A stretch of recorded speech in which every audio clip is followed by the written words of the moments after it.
Well, I don't know why the US government kept trying all these fancy ways to kill Fidel Castro. It seems a bar assault would have done the job just fine. In terms of boredom, I'd give it a fuck yes out of 10. Oh, I know, how about instead of doing something new, how about I just copy what's popular? Taxes seem to be all the rage these days. Definitely want to have 15 million people trying to rip my intestines out with a toothpick. In the modern day of gaming, it's fair to say we have a overabundance of some genres. Shooters, battle royales, Hitler sex games, the whole ordeal. With all of these repetitive genres, you might have the drive to return to older games back when new ideas were abundant.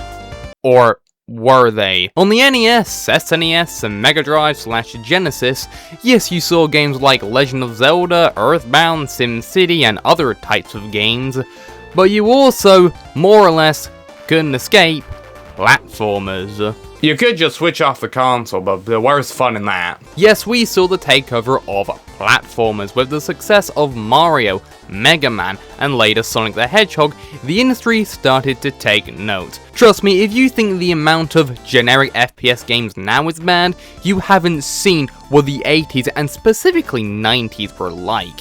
Almost every other game you saw was going to be about from going here to here. Now the reason a lot of these platformers came out was because, well, they're popular, and because the hardware couldn't really handle more innovative games, and the games that tried sucked ass. With all these bad parts about modern gaming, large file sizes, endless cutscenes, and loading screens, you might want to go back and try some of these old platforms to experience true gaming. Well, let me spoil something for you. Most of them suck balls. For example, Bubsy.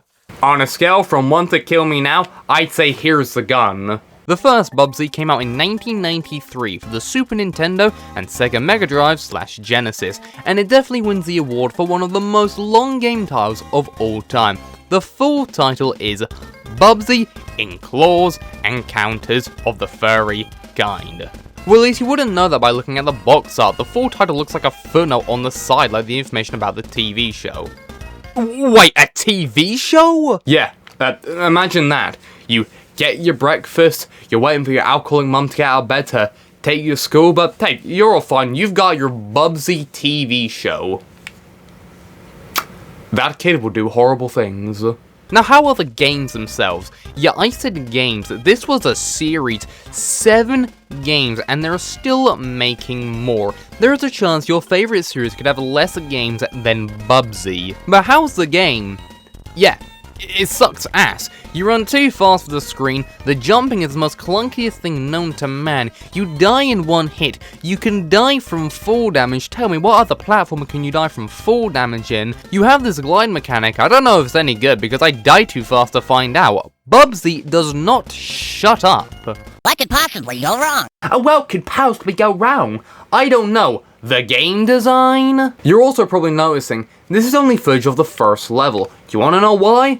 Because I can't get fucking past it. Some madman out there made a ROM hack called Bubsy Less Bad Edition. I wonder how they pulled that off. Did they change the level design? The main character? The music? The motherboard? Or maybe they just put a different game in. Yeah, Bubsy is definitely worth a discussion on its own. Granted, Bubsy is an extreme example of the garbage you would see at this time. Earthworm Jim isn't bad, it's a basic 2D platformer where you play as a worm. The worm community is gonna love this. The game is a bunch of gross imagery, but that was just the thing in the 90s. Every company wanted their own 2D platformer, and at the time, the most infamous one was definitely Disney. With the release of Aladdin in 1993 for the Super Nintendo and Sega Mega Drive, based on the movie of the same name. This is a game that nobody can agree on which version is better. Personally, I can't really weigh in on this as I've only slightly touched the SNES version and it's good, I enjoy it, that's about it. There was of course the Lion King game, which is infamously brutal. Licensed games were almost always platforms. Let's take it back to the SNES's older brother, the NES for a second. This console was filled with horrible licensed 2D platformers like McKids. McKids came out in 1992, and in all honesty, it isn't terrible. It's a game based on McDonald's, so you can't really expect much. Basically, the Hamburglar has stolen Ronald's magic bag and has enlisted kids to get it back. Someone call the police. I always knew there was something up with that clown. I think it's just because he's a clown. I don't know what it is, but you can never trust them. The game is simple. You run around levels finding these M blocks. Wait, sorry, my bad, I meant cards. One thing that I find annoying is that you can't kill enemies by jumping on them. You can only kill them by finding these blocks and throwing them at them, which would be fine if aiming wasn't annoying as hell, but I guess it's not terrible. After all, Mario 2 is the same. The controls can be slippery at times, but I just play Bubsy, so I'll take this and run with it. The Simpsons, Bart vs. the Space Mutants. This game sucks as well. Released in 1991, just look at this title screen. Bart looks pissed. What is he so pissed about? Did Lisa piss in his Krusty-O's? Also, did no one think, hey, maybe we shouldn't call kids cereal Krusty? Getting into the actual game, of course, after sitting through one of the longest copyright screens possible. Aliens have come to Earth and have disguised themselves as humans to blend in, Agent 47 style. Their plan is to build a weapon, and guess what they use to power it? Maybe diesel, maybe nitrogen oxide, maybe radioactive cows. You know what, no point trying to make a joke here, because the actual answer is more ridiculous than anything I could have came up with. Purple items. Well, here hosts, none of the aliens are colorblind, so our goal is simple. Get rid of all purple items. Getting into the actual game... Wait a minute, I'm wearing purple. Now how do you cover/get rid of purple items? Well, you can spray paint them? Cover them in a towel? Oh yeah, because they'll never think to look under there. You have these X-ray goggles that let you see who's human and who's not. Oh yeah, by the way, you have to find spray paint, which is usually easy. The hard part is trying to figure out how to get it, which is a pain because the controls are terrible. The run button is A, but the jump button is also A, so you have to jump first and hold A to run, which can make doing jumps so obnoxious. And do you hear that?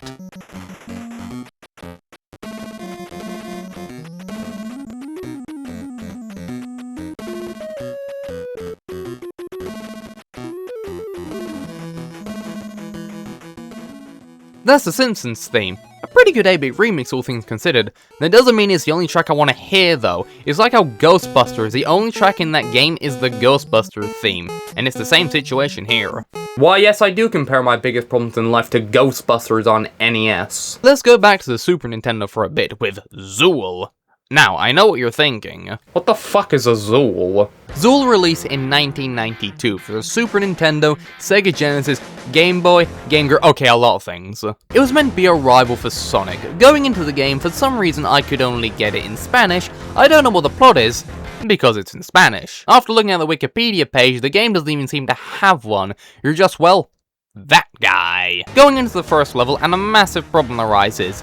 The jump button is Y. Who would make the jump button Y? That means your thumb has to go off the attack button to jump. Hell, Y is meant to be the run button, but you can't run in this game, which is honestly a good thing, as the camera moves too slowly, meaning that when you move, you can't see enemies coming up ahead, which makes me take damage way too often. The game just has horrible screen crunch. Every jump is basically a leap of faith. Whoa, why can I hide behind this? It doesn't serve any purpose, it just makes me hard to see what's going on, and enemies can hide behind them?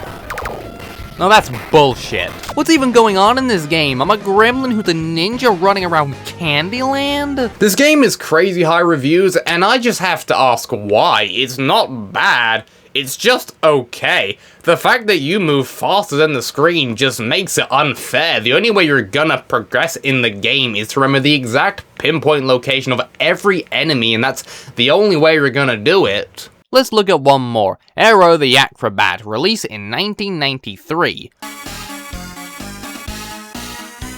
Oh, you know it's good when the developer's names is illegible. Let's start the game. Circus level Act 1. Okay, find 7 3-star... Oh, or...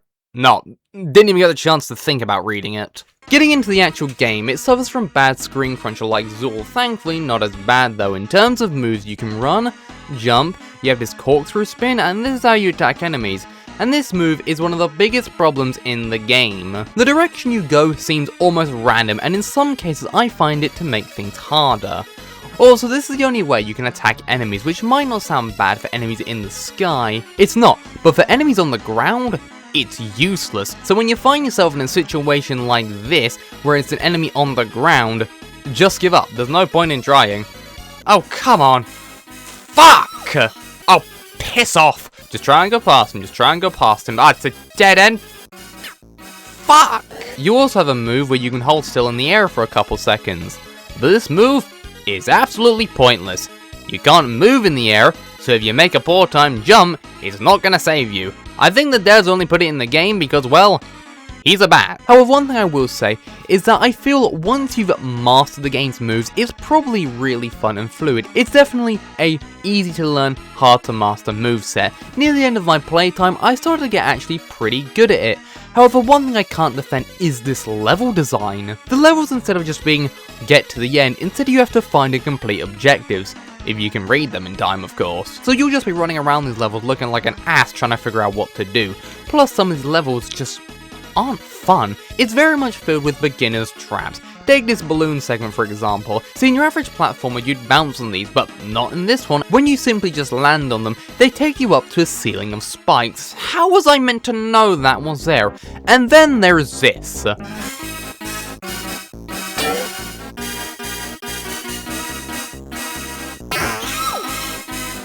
Fuck this game. Like Zool, this game has incredibly high reviews, and I just have to ask why.